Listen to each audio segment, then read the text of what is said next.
Muy buenos días, licenciado. Y quiero compartirle un proyecto de historia que es de tres temas principales que yo escogí, que fue la caída del Imperio Romano, el Imperio Bizantino y el movimiento de la Ilustración. Fue hecha por mi persona, Elan Vega, del segundo E. Empezamos primero con la caída del Imperio Romano, que el Imperio Romano fue uno de los más poderosos de la antigüedad. Existió durante más de 500 años y controló gran parte de Europa, el norte de África y el Medio Oriente. Las invasiones bárbaras, los pueblos bárbaros como los visigodos, vándalos, agones y hunos atacaron y saquearon Roma en varias ocasiones. En el año 410, los visigodos saquearon Roma por primera vez en 800 años. En el 476, el jefe bárbaro Odocro depuso al último emperador romano de Occidente, Rómulo Augusto.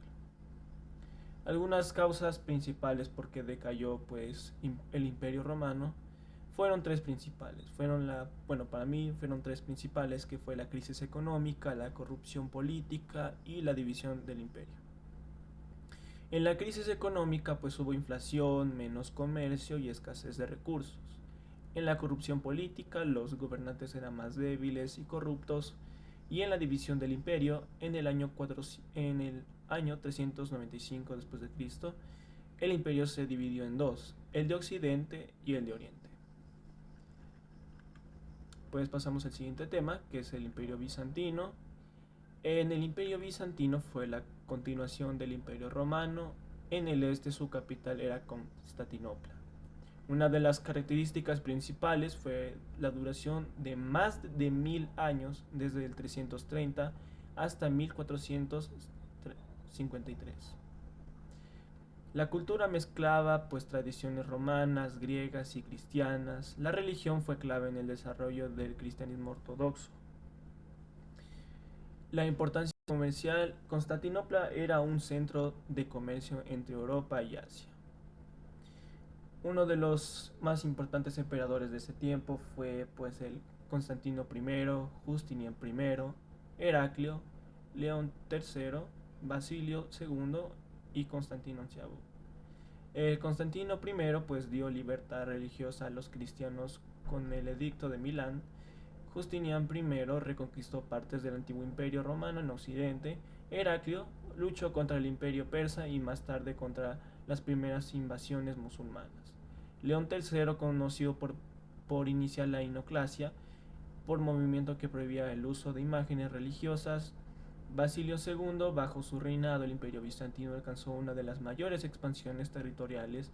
Constantino XI, paleólogo, murió durante la caída de Constantinopla en 1453, cuando la ciudad fue conquistada por los turcos otomanos. Con ese pasamos el imperio bizantino y el último tema, que es la ilustración. Pues la ilustración fue un movimiento intelectual, cultural y filosófico que surgió en Europa durante el siglo XVIII, también llamado el siglo de las luces. Se basaba en la idea de la razón, la ciencia y el conocimiento podía mejorar la sociedad y liberar a las personas de la ignorancia, el miedo y la opresión. Principales características de la ilustración: el uso de la razón. La gente debía pensar por sí misma, sin pensar ciegamente lo que decía la iglesia o los reyes. Crítica a la monarquía absoluta. Se empezó a cuestionar el poder de los reyes. Defensa de los derechos humanos, la libertad, la igualdad y la justicia.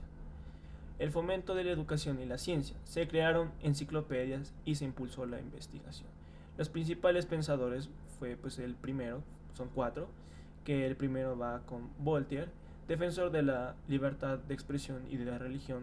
Montesquieu propuso la separación de poderes, tanto ejecutivo, legislativo y judicial. Rousseau hablaba sobre la voluntad general del pueblo y la democracia. Diderot, director de la famosa enciclopedia donde reunió el conocimiento de la época.